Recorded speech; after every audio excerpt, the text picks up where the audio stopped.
Bonjour à toutes et à tous. On va d'abord prier. Seigneur Jésus, on te remet cette matinée, on te prie de oindre ce qui va être partagé, d'utiliser, quelle que soit la phrase, quel que soit le mot même, juste une pensée, pour pouvoir parler à ton peuple, pour pouvoir parler au cœur, comme tu sais le faire. Merci pour cette alliance que tu as instaurée avec nous, cette alliance éternelle, dans laquelle on est en sécurité. Je prie de bénir cette introduction et la suite de ce culte, en ton nom précieux Jésus. Amen. Alors, pour ceux qui étaient là jeudi soir, Pasteur Georges a parlé un peu de David, du roi David, qu'on connaît souvent pour David et Goliath, qui avait fait d'autres choses, et ça m'a intéressé, donc je me suis intéressé un petit peu au personnage à certains points. Donc on va voir quelques aspects, peut-être quelques visions du leadership, de la façon dont David a mené ses hommes, pas quand il était roi, juste avant, quand il était pourchassé par tout le monde.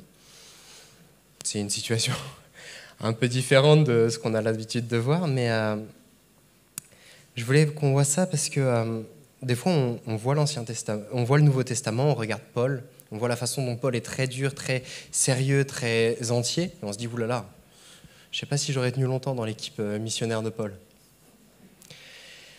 Ben, David est différent, mais je ne sais pas si j'aurais tenu longtemps non plus dans l'équipe de David.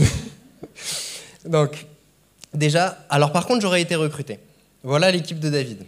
Parce qu'il faut savoir que David, tout lui réussit. Il y a une ascension sociale exceptionnelle. Il arrive à la table du roi, il a épousé la fille du roi, c'est un général reconnu dans tout le pays, il n'a que des victoires. Puis tout s'effondre. Il n'a plus aucun ami. Ses soldats ne le suivent pas quand il est abandonné par son roi et son roi veut le tuer. Et les ennemis du pays, qui sont tout autour, veulent le tuer aussi, puisque il en a tué beaucoup d'entre eux. Donc il se retrouve un peu tout seul. Il y a quand même sa famille avec lui qui va le rejoindre, mais bon, ce n'est pas les personnes qui l'ont le plus soutenu dans sa vie, donc ça ne va pas forcément trop l'aider. Et voici 1 Samuel 22, verset 2. Tous ceux qui se trouvaient dans la détresse, qui avaient des créanciers ou qui étaient mécontents, se rassemblèrent auprès de lui, et il devint leur chef. Ainsi se joignirent à lui environ 400 hommes. Donc des gens qui sont dans la détresse, qui avaient des créanciers et qui étaient mécontents. Ils se rassemblent tous, on dirait des Français. Et ils se rassemblent auprès de David. Et David, lui, on pourrait dire qu'il a la justice de Dieu avec lui. Ok, il ne mérite pas ce qui lui arrive. Il pourrait se dire, ouais, mais toi, t'as des dettes, ok. T'as des créanciers, mais tu mérites tes dettes ou c'est juste, ou est-ce que tu essayes juste d'éviter la justice? Comment ça se... Il n'y a pas de question de bien ou de mal sur ces gens-là qu'il va recevoir, il va tous les recevoir. Il va tous les accepter. Pourquoi? Parce que David sait que lui-même est pécheur. Que si Dieu comptait ses iniquités, c'est fini pour lui. Et donc ces gens en face de lui qui sont blessés, qui sont meurtris, certains d'entre eux, ils ne sont pas forcément... vous savez, comme dans les films, vous savez, la personne qui a été abattue par la vie, mais qui est tout le temps gentille, tout le temps bonne. Non. Dans le tas, il y a des pourris. Et ce n'est pas moi qui le dis. Plus tard dans la Bible, à un moment, il va y avoir un autre problème. Et il est dit, 1 Samuel 30, 22, tous les hommes méchants et vils parmi les gens qui étaient allés avec David prirent la parole. Il y a des gens méchants et vils là-dedans, dans les 400 personnes. Il y a des gens blessés, il y a des gens dont la blessure les a rendus aigris, les a rendus amers. Ces 400 âmes-là, Dieu va les confier à David alors qu'il est au plus bas, alors qu'il n'a plus aucun pouvoir, plus aucune force, et que même lui, il ne doit plus savoir ce qu'il va faire. Et David va tous les accueillir. Parce que David, il y a une qualité qu'il a dans la Bible, c'est que c'est un homme selon le cœur de Dieu. Et Dieu accueille tous ces gens-là.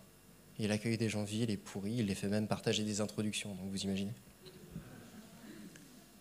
Il nous accueille tous, on est blessés, on est mécontents, on a des dettes, ou on est dans la détresse. Et David va tous les rassembler autour de lui. Et ce qu'il va faire, c'est qu'il ne va pas rester là-dedans. Ils sont poursuivis par Saül et ils vont continuer à servir Dieu. Il y a une ville qui va être attaquée, c'est la ville de Keïla. Et on va prévenir David, et David va dire, ok, on y va. On va aller la délivrer. Et les 400 hommes qui sont avec lui vont faire... David, Nous, il y a quand même Saül qui nous cherche. Hein. Si on va aider là dans la ville, on est mal. Mais on va y aller quand même. Une des premières leçons qu'on peut voir, c'est que David reçoit tout le monde, toutes les personnes brisées, détruites par la vie, il va toutes les recevoir. Il ne va pas leur demander des comptes, il ne va pas faire « ouais, mais est-ce que c'était juste ou pas? Est-ce que tu mérites d'être avec moi?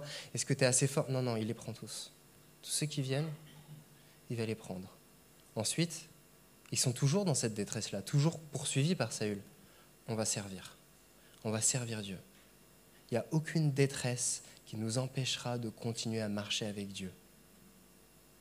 Ça, c'est l'appel de David. Ça, c'est comme ça que David va se révéler à son peuple, à ces gens-là. Et ça ne va pas rater. Hein. Ils vont libérer la ville. Saül va la prendre. Et donc le roi et toute son armée, il va arriver à peu près avec 3000 hommes d'élite pour aller détruire, décimer David. Il va s'en prendre à la ville. Il va aller vers la ville. C'est pas grave. David va s'enfuir. David va continuer. Et c'est là où le leadership de David quand même m'interpelle. Il amène ces hommes dans un endroit où ils sont vraiment en danger, mais c'est pas grave, il y va. Parce qu'il veut servir Dieu, parce qu'il a ce cœur pour Dieu. Les blessures que David a pu vivre, les blessures que tous ces gens ont pu vivre, ne les empêchent pas de marcher avec Dieu. Nos blessures ne nous empêchent pas de marcher avec Dieu. Et donc là, il va s'enfuir et il va se cacher dans la caverne. Dans une caverne, et là, les hommes de Saül se rapprochent de plus en plus. Et je me dis, c'est particulier parce que comment les hommes de David doivent-ils réagir? On voit David, il y a Saül qui se rapproche. Ça se trouve, je ne sais pas, je m'imagine un peu la scène, mais je m'imagine David, sérieux au fond. Et les gars, hey, tu penses qu'il fait quoi le chef? Il pense peut-être une route de secours ou est-ce qu'il a un plan? Je sais pas, va lui demander, hey, David, tu as l'air très concentré. Oui, c'est vrai. Qu'est-ce que tu fais? Oh, j'écris une chanson.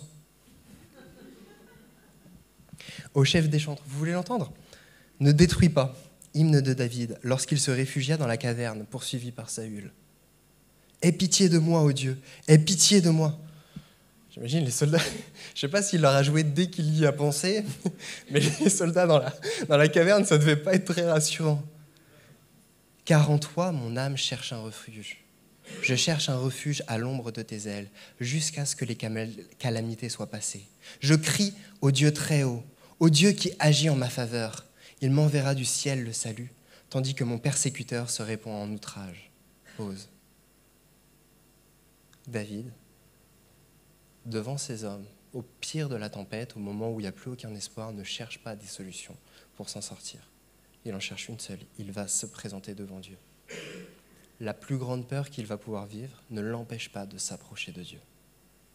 Avant, on a vu que les faiblesses, les blessures ne l'empêchaient pas d'aller vers Dieu. La détresse, l'abandon, l'absence de solution ne l'empêche pas d'aller vers Dieu. Et donc il va louer Dieu. Il va rechercher la face de Dieu. C'est ça qu'il montre à ces hommes-là. Et ça continue. Parce que du coup, pour ceux qui connaissent un peu l'histoire, Saül va rentrer seul dans la caverne. David a la possibilité de le tuer. Et il ne va pas le faire. Ça aussi, pareil, si vous êtes un homme de David, bon, déjà David qu'il le fasse, on est impressionné, mais vous imaginez, vous suivez David. Et ils le disent, je crois, c'est... Voilà, je le retrouve.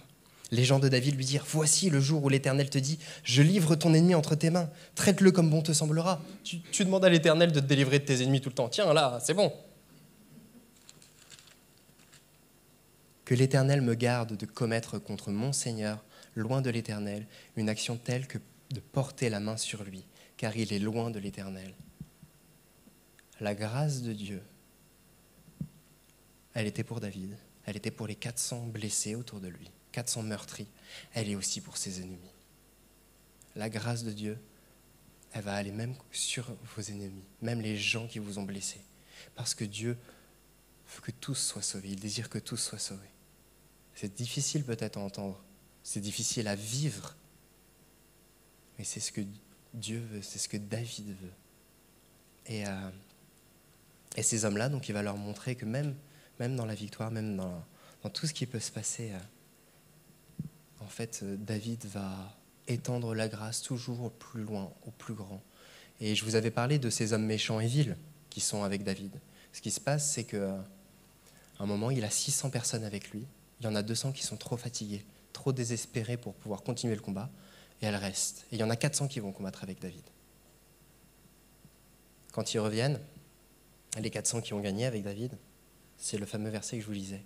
Tous les hommes méchants et vils parmi les gens qui étaient allés avec David prirent la parole et dirent : puisqu'ils ne sont pas venus avec nous, nous ne leur donnerons rien du butin que nous avons sauvé, sinon à chacun sa femme et ses enfants, qu'ils les emmènent et qu'ils s'en aillent. Ok, on ne partage pas. Vous vous êtes arrêtés, vous étiez trop faible pour continuer, on ne partage pas. La grâce s'applique à tous. Et David va répondre quelque chose qui est merveilleux. Non seulement il ne va pas continuer là-dedans, mais il va leur dire : n'agissez pas ainsi, mes frères. David est le frère de tous les hommes méchants et vils parmi les gens qui étaient allés avec lui. Il va aller jusqu'à être ses frères, par amour, pour leur montrer que la grâce s'étend à tous. Et il y a une personne qui a appelé des gens qui l'ont trahi mes frères. On l'a dans le Nouveau Testament, en Jean chapitre 20. Jésus a été crucifié. Un seul disciple est resté à ses pieds, à la croix. Tous les autres l'ont abandonné. Comment est-ce qu'on peut être appelé disciple quand on abandonne celui qu'on suit ? Pasteur Johan en avait parlé récemment sur les disciples d'Emmaüs. Ils abandonnent, ils sont partis, ils sont découragés. Ils sont quand même appelés disciples. Là, c'est les apôtres. Carrément, eux, ils étaient encore plus proches de Dieu. Ils l'abandonnent. Et Jésus, chapitre 20, verset 17, il parle à Marie de Magdala et il lui dit : ne me touche pas, car je ne suis pas encore monté vers mon Père, mais va trouver mes frères et dis-leur que je monte vers mon Père et votre Père, vers mon Dieu et votre Dieu. Parce que par ma mort et ma résurrection, ce sont mes frères et le Dieu de Jésus est notre Dieu. Le Père de Jésus est notre Père. Maintenant, nous avons un Père aux cieux. Cette grâce s'étend à tout le monde, à chacun d'entre nous. Et donc, voilà, juste pour vous encourager, de penser qu'il n'y a pas de limite à la grâce pour vous. Et cette grâce, quand elle est reçue, elle s'étend à tout le monde. Et c'est quelque chose de merveilleux, c'est la seule solution au monde. Mais elle est glorieuse et elle glorifie Dieu. Que Dieu vous bénisse.